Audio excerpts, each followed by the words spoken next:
नमस्कार, मैं आपके साथ रंजना रावत। आप देख रहे हैं खबर तो समझिए। बिहार में कोरोना का विस्फोट जारी है। पिछले 24 घंटे में 12,795 नए केस की पुष्टि हुई है और 68 की मौतें रिपोर्ट हुई है। पटना में सबसे ज्यादा 1,848 नए मामले सामने आए हैं। पटना के बाद गया में सबसे ज्यादा केस मिले हैं। गया में 24 घंटे में 1,340 नए केस मिले हैं। बिहार में 24 घंटे में कोरोना से 68 मरीजों की मौत हो गई है। वहीं एनएमसीएच में 24 घंटे में 11 मरीजों की मौत हुई है। वहीं पीएमसीएच में से 7 मरीजों की मौत हुई है।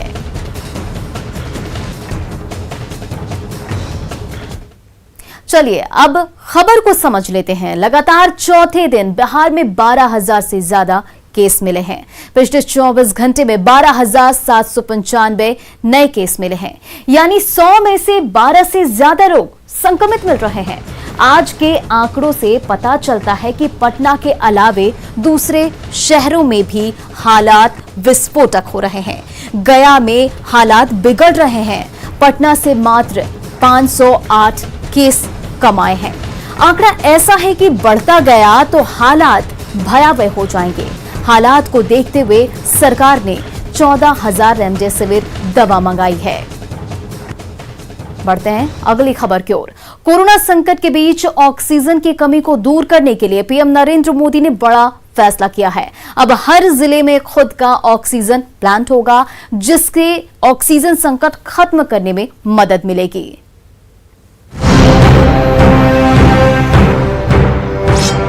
बड़े संकट पर पीएम मोदी का बड़ा फैसला। हर जिले में होगा खुद का oxygen plant. PM cares fund से लगेंगे 551 ऑक्सीजन प्लांट। देश में कोरोना के बढ़ते संक्रमण के बीच ऑक्सीजन संकट गहराया हुआ है।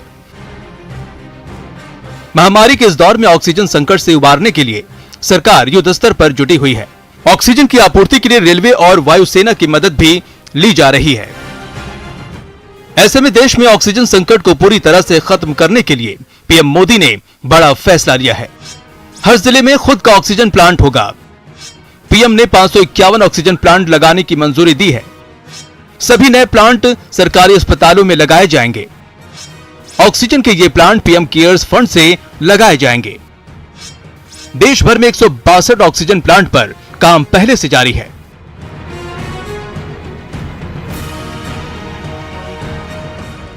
सरकार के इस फैसले से लंबे समय तक हर जिले में ऑक्सीजन की आपूर्ति में काफी मदद मिलेगी।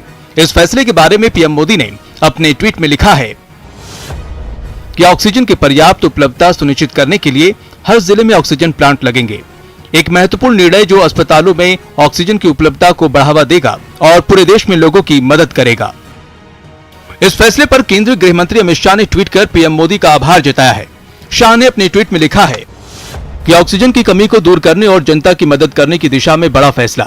मैं प्रधानमंत्री मोदी जी का धन्यवाद करता हूं कि उन्होंने पीएम केयर फंड से 551 ऑक्सीजन प्लांट लगाने के लिए फंड मुहैया कराने का ऐलान किया। कोरोना काल में ऑक्सीजन संकट के दौर में पीएम मोदी का यह फैसला काफी अहमियत रखता है। निश्चित ही इन प्लांट्स के लगने से देश के हर जिले में ऑक्सीजन संकट को पूरी तरह से खत्म करने में मदद मिलेगी। Bureau report, news 18 network. Oxygen को लेकर पीएम मोदी के फैसले के मायने को समझिए। कोरोना संकट के बीच ऑक्सीजन की किल्लत से देश जूझ रहा है। पीएम के फैसले से ऑक्सीजन की कमी दूर होगी। अस्पतालों को ऑक्सीजन की आपूर्ति में दिक्कतों को सामना नहीं करना पड़ेगा। हर जिले में ऑक्सीजन संकट को पूरी तरह से खत्म करने में मदद मिलेगी।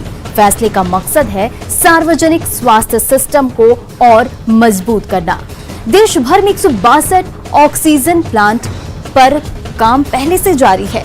और इस बीच हम अगले खबर की ओर बढ़ते हैं। बिहार में मुख्यमंत्री नीतीश कुमार ने कोरोना से लड़ाई के बीच एक बड़ा कदम उठाया है। बिहार के मरीजों की जान बचाने के लिए सीएम नीतीश ने गुजरात से 14,000 रेमडेसिविर इंजेक्शन लाने का आदेश दिया है। मुख्यमंत्री कार्यालय की ओर से ट्वीट कर इस बात की जानकारी दी गई।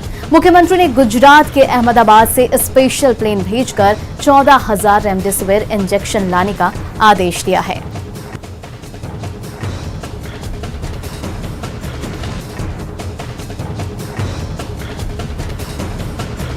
चलिए अब खबर को समझ लेते हैं। बिहार में रेमडेसिविर इंजेक्शन की भारी कमी है। 10% मरीजों को भी नहीं मिल पा रहा है इंजेक्शन। बिहार में रोज 400 इंजेक्शन की आपूर्ति है, जबकि 4,000 मरीजों को रोज रेमडेसिविर की जरूरत है। सभी 6 सरकारी और निजी अस्पताल के पास इंजेक्शन खत्म है। रेमडेसिविर एक एंटीवायरल दवा है। कोरोना के इस दौर में रेमडेसिविर इंजेक्शन को जीवन रक्षक दवा के रूप में देखा जा रहा है। रेमडेसिविर इंजेक्शन का इस्तेमाल कोरोना के गंभीर मरीजों के इलाज में किया जाता है। बिहार के स्वास्थ्य मंत्री मंगल पांडे ने कोरोना से निपटने को लेकर हर तरह से तैयारी का दावा किया है।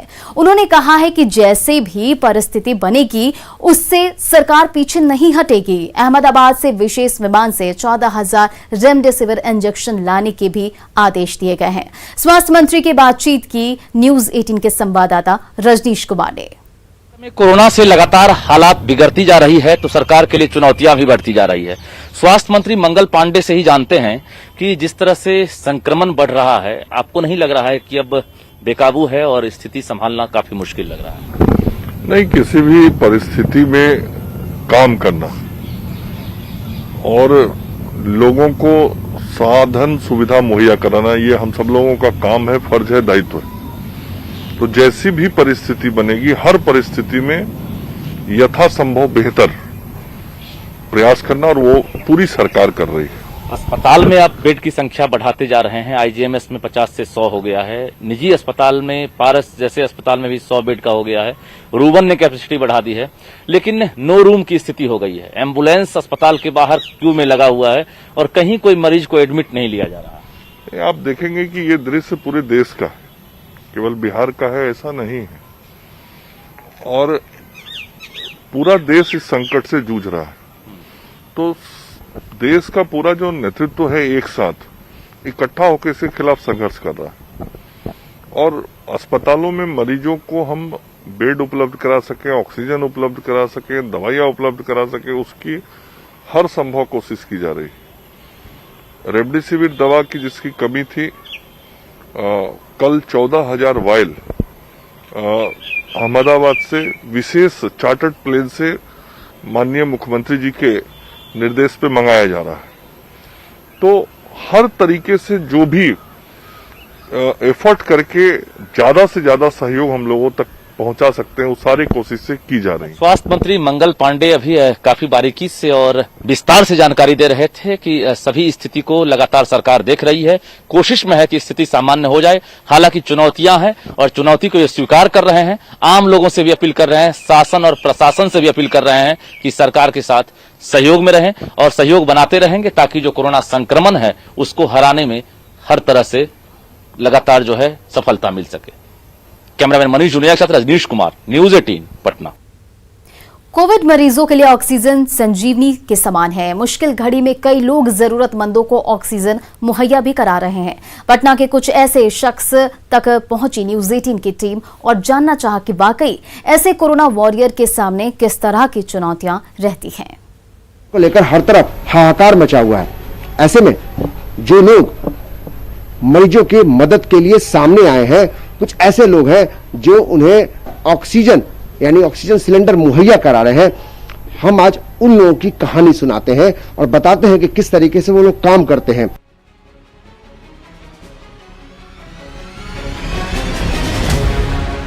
एक तरफ कोविड के दौर में ऑक्सीजन सिलेंडर की घोर किल्लत हो चुकी है, लोग हताश निराश हो चुके हैं। तो ऐसे में राजधानी के कुछ लोग अपनी सामाजिक जिम्मेदारी निभाने में जुटे हैं। इनसे मिलिए, नाम है अंजनी सिन्हा, समाज सेवक हैं जो कोरोना काल में ऑक्सीजन सिलेंडर जरूरतमंदों तक पहुंचाते हैं। हालांकि इनके सामने परेशानी ये है कि कुछ लोग ऑक्सीजन सिलेंडर समय पर नहीं लौटा रहे। ऐसे में दूसरों तक सिलेंडर कैसे पहुंचाया जाए, ये गंभीर सवाल है। हम लोग के पास 26 सिलेंडर था, लेकिन लोग लौटा नहीं रहे हैं, लोग इमरजेंसी के लिए रख रहे हैं, जो कई बार फोन करने के बाद एक दो करके आ रहा है।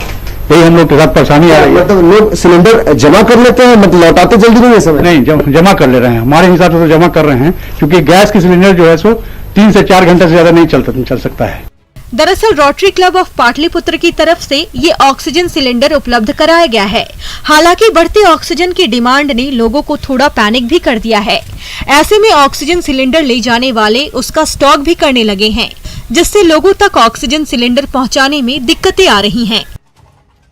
लगातार कॉल्स आ रही हैं, लोग पैनिक भी हो जा रहे हैं। सबसे बड़ा दिक्कत हो गया, लोग पैनिक हो जा रहे हैं, जिसके कारण उनका ऑक्सीजन लेवल कम हो जा रहा है। पैनिक नहीं होना है। तो मैं सबसे पहले क्या करता हूं कि उन लोगों को वेरीफाई करता हूं कि किन लोगों का ऑक्सीजन लेवल कितना है, ठीक है, और मैं एज ही वेरीफाई करता हूं, क्योंकि क्या हो रहा है कि बहुत सारे लोग न्यूज चैनल देख के या कॉल आ रहा है उनको, तो उस तरह से वो पैनिक हो डर जा रहे हैं, तो उनका ऑक्सीजन लेवल कम हो जा रहा है। तो मैं उसमें से कुछ फाइंड करता हूं कि कौन लोग उसमें नीडी हैं, कोई विधवा महिला हो गई या कोई प्रेग्नेंट महिला हो गई, अगर वो पॉजिटिव हैं तो उनको सबसे ज्यादा रिक्वायर्ड होता है। पीपीई किट पहन के अंदर जाते हैं लोग? हाँ, पीपी किट हम लोग अपना पूरा फुल प्रोटेक्शन में कोरोना मरीज के पास तक जाते हैं। लोग यदि बढ़ चढ़कर किसी की मदद कर रहे हैं तो अगले को भी सोचना चाहिए कि किसी सूरत में काम होते ही ऑक्सीजन सिलेंडर वापस लौटा दें, ताकि दूसरे जरूरतमंदों को परेशानी न हो सके। अगर आप ऑक्सीजन सिलेंडर लेते हैं तो इस बात का ख्याल रखिए कि आप अगर बैन करके उस ऑक्सीजन सिलेंडर को रखते हैं तो इससे नुकसान आप अपने आसपास के लोगों को पहुंचा सकते हैं, क्योंकि जो लोग वाकई में जिनको मदद की जरूरत है ऑक्सीजन की, उनको हो सकता है कि सही समय पर ऑक्सीजन न मिले। इसलिए जरूरी यह है कि आप बैंक ना करें, बल्कि अगर ऑक्सीजन सिलेंडर का काम खत्म हो गया तो आप वापस, यानी यहां ऐसे लोगों को जो ऑक्सीजन का एक तरह से यहां पे कैंप चला रहे हैं, तो इन लोगों के पास वापस आप लौटाएं। कैमरा पर्सन दीपक के साथ अमित कुमार सिंह, न्यूज 18 पटना। चलिए अब खबर को समझ लेते हैं। कोरोना एक वैश्विक बीमारी है। भारत में एक दिन में 3.5 लाख के करीब केस आ रहे हैं। ऐसे में व्यवस्थाएं कम पड़ रही है। जन भागीदारी से ही कोरोना को मात दे पाएंगे। बिना लोगों की भागीदारी के जंग जीतना मुश्किल है। अब पटना की 2 बहनें कोरोना मरीजों की बड़ी मददगार साबित हो रही हैं। दोनों कोविड मरीजों को मुफ्त भोजन मुहैया करा रही हैं। खाना बनाने के बाद जाकर खाना पहुंचाया जा रहा है और समाज को बड़ा संदेश दे रही हैं।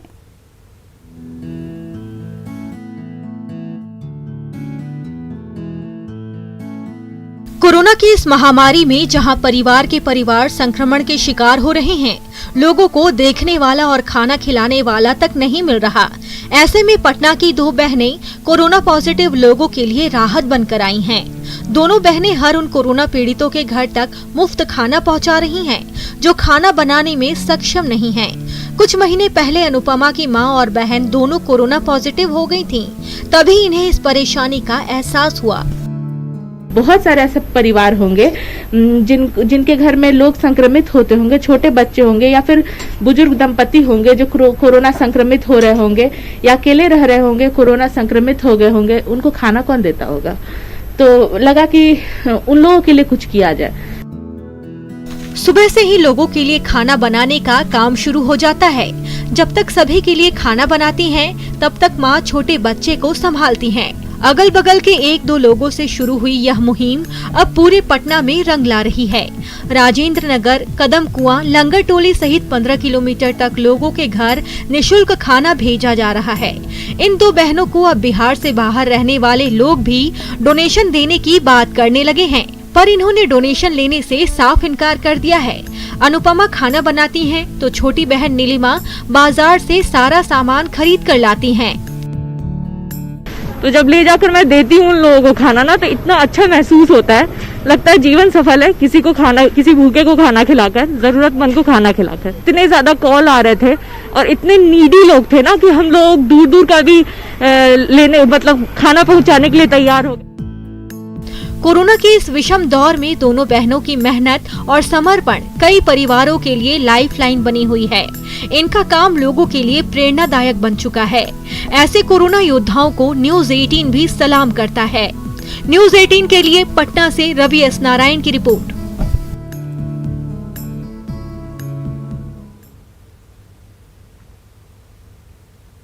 कहते हैं आपदा को जिसने भी अवसर में बदल डाला, यकीन मानिए वो आत्मनिर्भर बन गया, क्योंकि ऐसे हुनरमंद लोगों को सरकार आगे बढ़कर मदद करती है।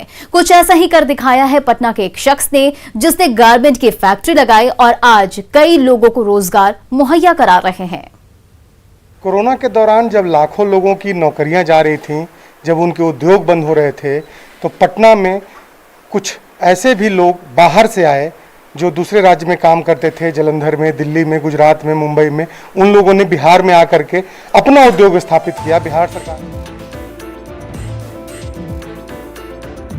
कोरोना संकट में हजारों लोगों की नौकरियां चली गईं, लेकिन इसी बीच कई लोगों ने आपदा को अवसर में बदला और अपना कारोबार शुरू किया। पटना के पुरुषोत्तम कुमार ने उद्योग विभाग की मदद से बेउर इलाके में गारमेंट की फैक्ट्री लगाई और आज कई लोगों को वो रोजगार भी दे रहे हैं। सरकारी योजना के तहत क्लस्टर लगाने का इतना फायदा हुआ कि गुजरात, मुंबई, दिल्ली, पंजाब से आए लोगों ने क्लस्टर बनाकर काम करना शुरू किया। पटना में ज़्यादातर सामान जो भी कपड़ा है ज़्यादातर बाहर से लाया जाता है और कुशल कारीगर ज़्यादातर बिहार के हैं। अगर उनको अपने प्रदेश में ही अगर रोज़गार मिल रहा है तो वो लोग यहाँ रह कर के काम करना उचित समझते हैं। तो उसी को ध्यान में रखते हुए सरकार ने ये कदम उठाया है और हम लोग आज के समय में देख रहे हैं कि सरकार की दी गई सुविधाओं से हम लोग को लाभ हम लोग को पहुँचा है। जाहिर सी बात है, कोरोना काल में दूसरे प्रदेशों में कमाने गए लोग जब अपने प्रदेश लौट कर आए तो सरकारी मदद के चलते इन्हें बड़ी राहत मिली और सपनों को पंख भी लगा। रेडीमेड गारमेंट्स का व्यवसाय इन लोगों ने शुरू किया है और सबसे बड़ी बात है कि कोरोना के दौरान जब लोगों की नौकरियां जा रही थीं, जब लोग बेरोजगार हो रहे थे, उस वक्त ये लोग बिहार के बाहर, जहां दूसरे राज्यों में रहते थे, वहां से ये लोग बिहार आए और आने के बाद इन लोगों ने एक नई शुरुआत की और उसका फ़ायदा अब कहीं ना कहीं दिखाई दे रहा है। सबसे बड़ी बात है कि जिस तरीके से इनकी पूरी टीम यहाँ पहुँची है और उसके बाद अब इनसे कहीं ना कहीं प्रेरित होकर के दूसरे लोग भी इस योजना का लाभ उठा रहे हैं। जिला औद्योगिक नवपरिवर्तन योजना का नाम इसको दिया गया है और कहीं ना कहीं सरकार के द्वारा और इन लोगों के द्वारा एक अपने आप में बड़ी कहा जा सकता है कि एक बड़ी पहल है कि सरकार के सहयोग से जो बाहर में जो लोग रह रहे हैं उन्हें अपने घर में रोजगार मिल रहा है। शैलेंद्र, न्यूज़ 18 पटना। बिहार के सबसे बड़े अस्पताल पीएमसीएच में तमाम सुविधाओं के बावजूद कोविड मरीजों की सही से देखभाल नहीं हो रही है। ये हम नहीं बल्कि अस्पताल में भर्ती मरीजों के परिजन कह रहे हैं। शिकायत मिलने पर जब न्यूज़ 18 की टीम ने अस्पताल परिसर का जायजा लिया तो लोगों में आक्रोश दिखा और सिस्टम के लापरवाह रवैया को लेकर नाराजगी भी दिखी।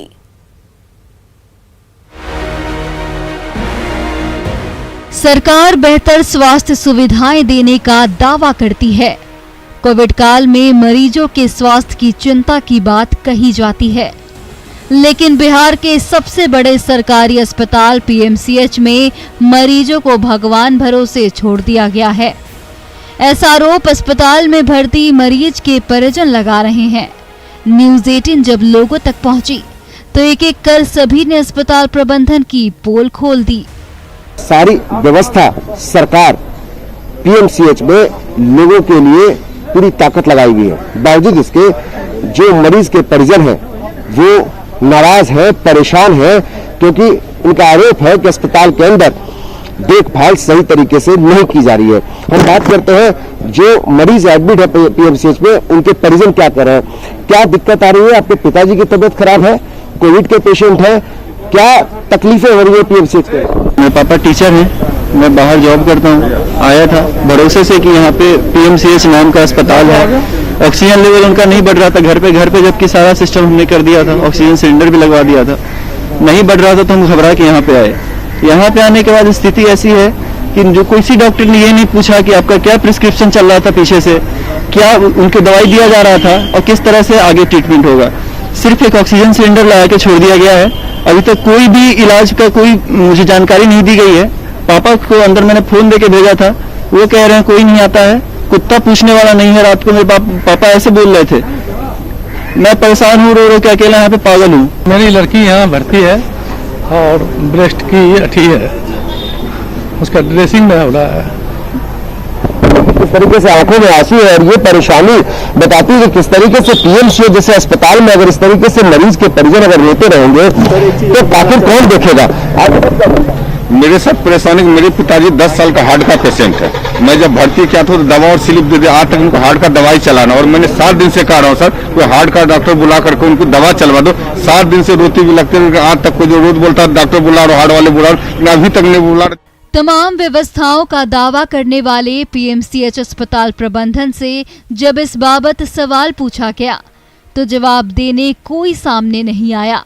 हाँ, कुव्यवस्था की बानगी वहां मौजूद लोग बताते जरूर मिल गए। 2 बार न्यूज बुलेटिन होती है, उसमें सिर्फ वो बता दिया जाता है कि आपका पेशेंट ठीक है, इतना बीपी, इतना ऑक्सीजन।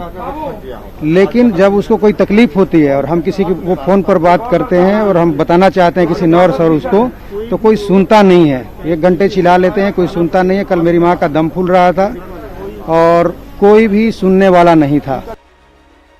पीएमसीएच में इलाज के नाम पर खाना पूर्ति क्यों? बिहार के सबसे बड़े अस्पताल में कुव्यवस्था क्यों? मरीजों के परिजनों की क्यों नहीं सुनी जाती? स्टाफ की यदि कमी तो व्यवस्था क्यों नहीं की जाती? लोगों की उम्मीदों के साथ खिलवाड़ क्यों किया जाता है? क्या दावे महज दिखावे के लिए किए जाते हैं? क्यों आखिर मरीज के परिजन जो है वो परेशान है? तो ये चिंता का विषय है। जरूरी ये है कि जल्द से जल्द आप कार्रवाई करें, जो डॉक्टर हैं वो अपनी जिम्मेदारी को समझे, क्योंकि ये अगर जरूरी है क्योंकि आज बहुत बड़ी महामारी खतरनाक रूप ले चुकी है।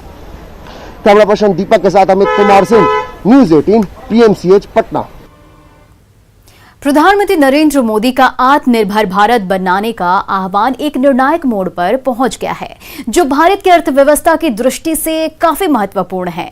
नेटवर्क 18 की पहल और आईटीसी की ओर से प्रस्तुत स्वाभिमान भारत आपके लिए देश भर से आत्मनिर्भरता और उससे जुड़ी प्रेरणात्मक कहानियां लेकर आ रहा है।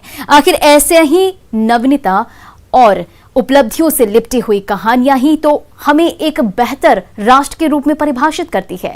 उन्हीं में से एक कहानी है भारत के प्रतिष्ठित संगीतकार AR रहमान की।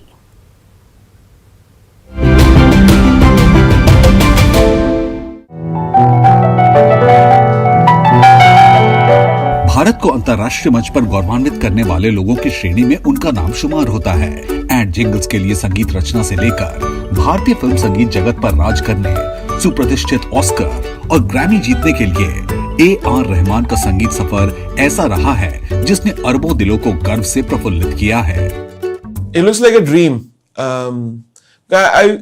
Every step I think if you take right and by the blessing of God and love of people, I feel like I've crossed many different things, good and bad, and I think the persistence of being in art and being in music and being in the shade of love of all of you gives me more energy. Rahman ने अब 99 songs के साथ लेखन और film निर्माण की ओर रुख किया है। उनके शब्द में ये ऐसी भारतीय कहानी है जो दुनिया भर के दर्शकों के लिए है। दुनिया भर के लिए भारत में बैठकर संगीत और फिल्में बनाना AR रहमान वाकई में स्वाभिमान भारत का एक चमकता सितारा है।